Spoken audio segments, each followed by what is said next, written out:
makes other people happy in the company, in the essence of, man, WWE could have crapped on this guy bad, but they didn't. I better re-sign with him and not go to AEW or any of these other companies out there, since there's the opportunity to make money outside the ring. So then you're shooting yourself in the foot with this new contract suspension thing that they rolled out recently. I don't know if you. No, so let's talk about that. What is this contract suspension thing? And is this from legit sources, by the way? Yeah, it is definitely from legit sources, and I believe even Leo Rush, who was on a talk show podcast or something, also kind of alluded to it, if I'm not mistaken. But essentially, what they're doing is the people who want to be let go of out of their contract or ask for the release of their contract going forward, what the WWE is doing is saying, instead of granting you your release, or if your contract is expired, I think that's how it goes. Say my contract is expired in April, but out of that last year, I was out of commission for injury for 3 months. They're basically suspending my contract for those 3 months and adding that to the end of my contract so that I can serve it out. So, case in point, Luke Harper. Right. A couple of weeks ago, he came out and said, hey, I've asked for my release. My contract is pretty much done or whatever. I'm asked for my release from the company. So it came out and it was reported that his contract was extended for the time that he was out for injury. Scott Dawson, the one with Dash Wilder, the one who had his jaw messed up. Oh, that's right.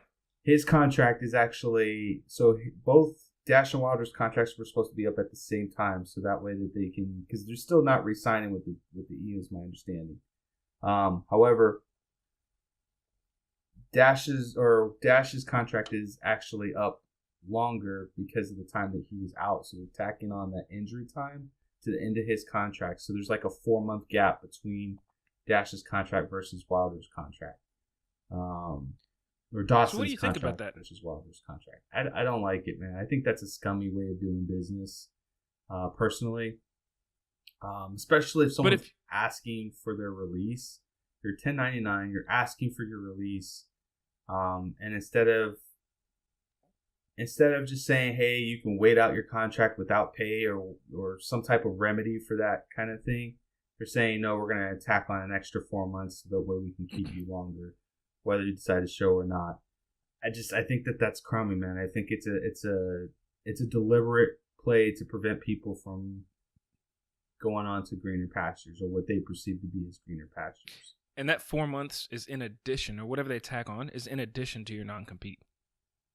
Because you have a non-compete once your contract's up, right? Okay, so that's the other thing. So if they release you from your contract, you have a non-compete. You have a non-complete. But if you've completed your contract, you don't have a non-compete clause, because they can't tack on a non-compete clause for independent contractor once their contract has been completed. Done. So, and I don't like the contract extension thing either. It actually came up before we were doing the podcast years and years ago when Rey Mysterio originally left, and this was when he went to Mexico, all this other stuff. They were talking about adding time onto his contract, too, for the injury time, lost time. So, does this just fall into the, yes, it sucks, yes, it's maybe not the fairest thing in the world, but Luke Harper, Dash signed these contracts. They knew what they were getting into in an industry where you have a lot of injuries, where injuries are likely to occur. So does this just fall into, yeah, it sucks, but you knew what you were signing up for? Kind of yes and no. My feeling about it is your bargaining chip as an indie star coming into the WWE is very, very low. Unless you're an AJ Styles or an Adam Cole or like a Kenny Omega, like one of those types of stars. If you're not one of those types of stars, your bargaining power is kind of low. I always say this, man. Whenever it comes to a contract, it doesn't matter what business that you're in, whether it's the wrestling business or whether it's the ice cream business, whatever you sign. When you get into a contract, you should be negotiating your contracts. This kind of stuff should not be in your contract at all. If you negotiate it, you negotiate with it. I mean, that's the whole thing with contracts. They're not supposed to be taken at face value. And people feel, I think that like these independent contractors, especially like the ones that just coming up, they're so happy to get the opportunity to work for the WWE and hold it on a pedestal when they should be holding themselves, because they are in business for themselves. They should be holding themselves to a higher standard. And part of They that, really should. yeah, I mean, it is, because they are the product. And if the WWE wants to be the best and they want to employ the best, it's not taking advantage of people who are just so happy to be there that they're signing their freedoms away. You really need to. It's like the NFL, right? Back in the day, the NFL was notorious for letting the rookies run wild with their money and things like that. Now it's mandatory that they go through like financial training and things like that to prevent them from, if something doesn't work out, they fall into a big old hole. Like, they don't have that for wrestling at all. So these contractors then, what they need to do truly is sign 1-year deals. They either sign short-term deals for a lot of money, or have re-up it the next year. I think they should have agents, man. Like, they legit should have like lawyering agents or an agency firm to kind of help negotiate these contracts out. Because some of these terms is just freaking like asinine. I heard reports out there that some of these wrestlers that are on the main roster are only getting like 60 to 90,000 a year. Oh God. So I think at the end of the day, you knew what you signed up for. If you sign up into a bad contract, that's on you, nobody else. But I could also see it in the essence of, all right, let's look at Edge. This is a great example. Edge probably had multiple years left on his contract. Gets hurt with an injury, neck injury. Finishes his career. He's done. Never fighting again. And I'm going to make up a number here. I don't know the answer to this. Let's say he had 2 years left on his contract. Neck injury happens. Now he can't wrestle for 2 years. He can go to WWE, or WWE can say, your contract's up, but we're going to add some injury time just to, help pay for things. So that 2 years just became 4 years. So the injury thing's not a bad thing necessarily, because Luke Harper, look, it sucks. I get it. He wants to be released. He wants to go somewhere else. Truth be told, I'm going to give you a straight up goose answer. If AEW wasn't formed, he may not be asking for his release. Truth be told. Either which way, AEW is formed, he wants his release. I get it. But I think I saw online his contract was, he wants out now. But now when they add the injured time to it, his contract's not going to be over till after WrestleMania of next year. Yeah. Yes, it sucks. But you're getting paid for literally nothing. Yes, it sucks the fact that he has to travel for no reason at all. Yes, that truly sucks. When you have to travel and be away from your wife and kids, your family, to do nothing all day, that sucks. I get it. But the paycheck's cleared. I mean, and he's not a young cat. He's not a young guy, but you're subscribing to the theory that the WWE is more important than the brand by saying that, man. I think that's what's wrong with like our society as a whole. That's old archaic brainwashing mentality there, is to say that the business is important than the people who keep the lights on. And it's not, man. It isn't. You are your own brand. And if you are not getting utilized the way that you feel like you should, it's okay to ask for your release. If you were in any type of normal job, you're not going to get it. Any other type of normal job, that's always going to be on the table. I don't know, man. I honestly, it really comes down to the collective, like all the independent wrestlers, when they're going into the WWE, they really need to seriously think about hiring an attorney to do a contract negotiation. I'm sorry, man, but your health and your well being, and your happiness, your self worth, is more important than the WWE is. Let me tell you something about the business. I read something today that was amazing to me. It relates to this specifically. Then we'll get into Raw and SmackDown and some other bullshit from this week. Brendan Schaub, former UFC fighter, he was on what was at the time Spike TV's The Ultimate Fighter. Went to the UFC, had a couple heavyweight wins, a couple heavyweight losses, but the guy's making way more. Now that he's retired from UFC, now he's doing podcast, stand-up comedy, and he's got a couple shows in the works. And he tours with stand-up comedy. And it made me think that that person could have kept fighting in the UFC. He wasn't bad, wasn't great. He could have kept fighting, but he said, you know what? I don't want to mess with these concussions and these injuries. I need to work on my brand and establish my brand. So what if wrestlers come in nowadays? I don't know what these contracts look like, but you come in nowadays and you say, you know what? I got my brand. I am me. I am a brand. Vince McMahon needs to understand there, bro. when he hires Ben Goosen. That's like the third time I've done it on the show. When he hires Ben Goosen, he's hiring Ben Goosen the brand. You can't tell him what to do. And then Ben Goosen the brand is just saying, you know what? I'm going to go to WWE for exposure. I don't care if I win or lose. I would love to win a championship. Who knows? But I'm on a TV show now. I could get, like, if me and you appeared on Raw or SmackDown, jobbers or not, our podcast downloads are going to go up through the roof no matter what. Oh, for sure. So wrestlers need to see this as, you know what, this is my brand. WWE enhances my brand. If they don't, or it's something that's not long-term going to enhance my brand, or contractually it's going to hold me down, then you know what? There's some other ways I could work on my brand. Or you just sign a 1-year contract. 2-year contract. Okay. That's it.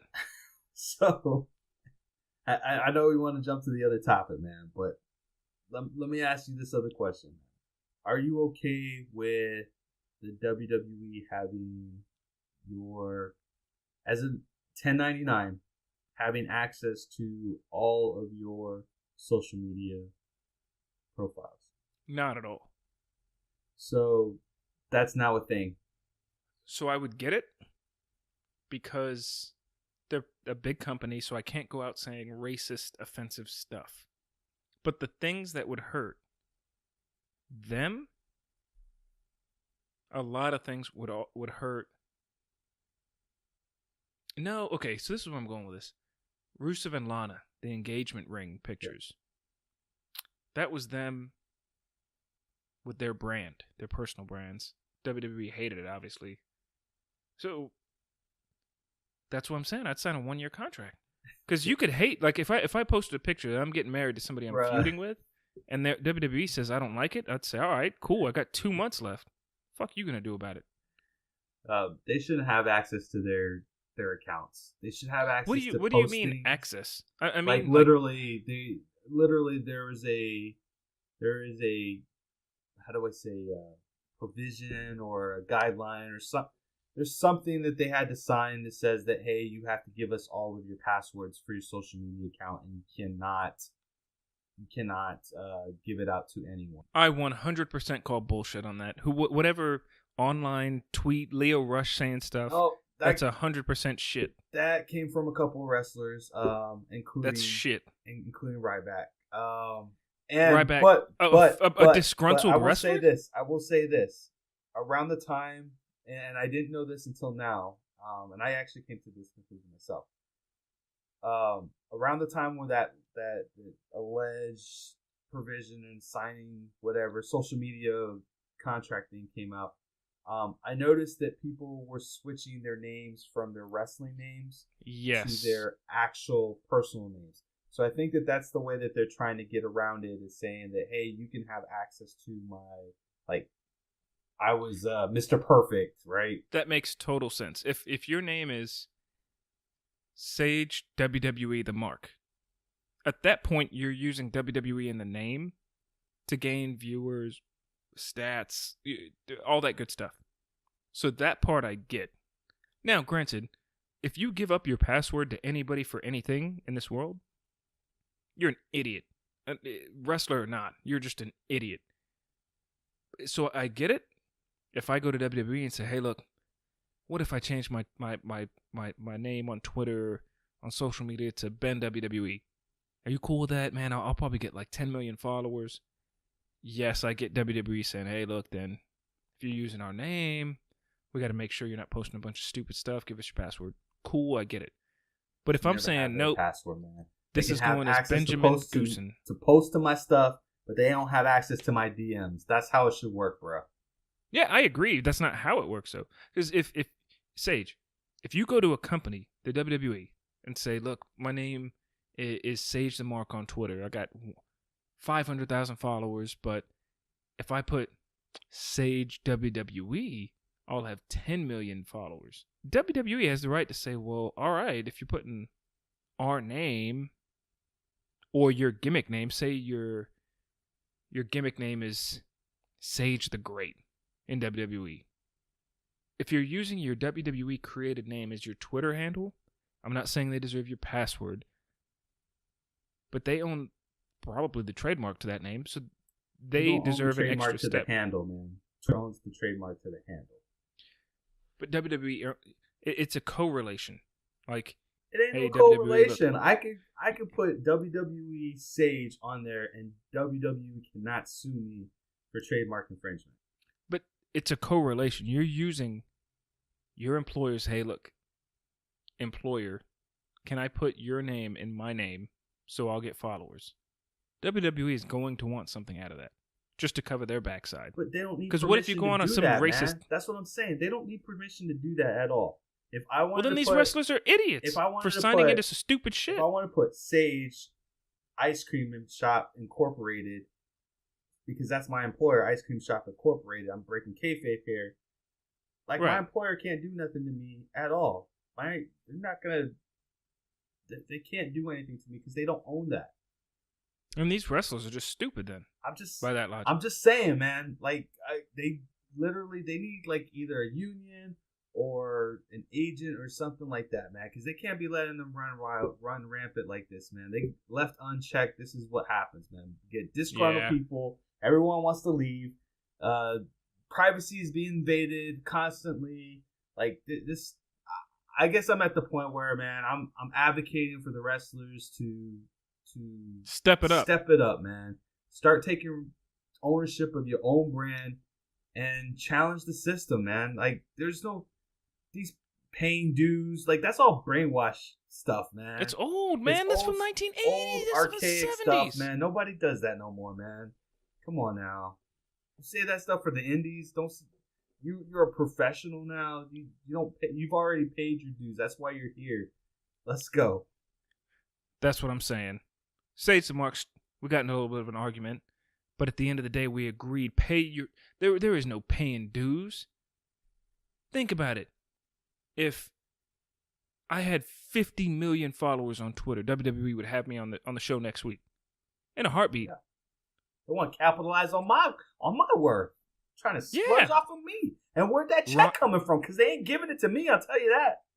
Ronda, Brock? Think about it. They're getting paid all this money. You think WWE is saying, hey, Ronda, give me your password. Hey, Brock, give me the password to something. Oh. Those two are saying, nah, I'm all right. We're going to open up our own webpage, and we're going to post our own shit, including our own merch on there, that's exactly what they do. Come on, man. Yeah. Y'all should be on that level. Like, on that level. Now, granted, I say all this. If WWE came to me and said, hey, we're going to give you $2 million a year, my hand would already start writing. It'd already be signed. And I'd be like, all right, cool. My password is 1234567 exclamation point. Showing up. So you best believe if I see 6 zeros on that paper, I'm going to be like, oh, never mind. That It's Real Wrestling Podcast is garbage. You should sue my buddy Sage the Mark because he's trash. Here's my password. I'll be off for injured time no matter what. But I digress. I have a confession to make. Let's go, Goose.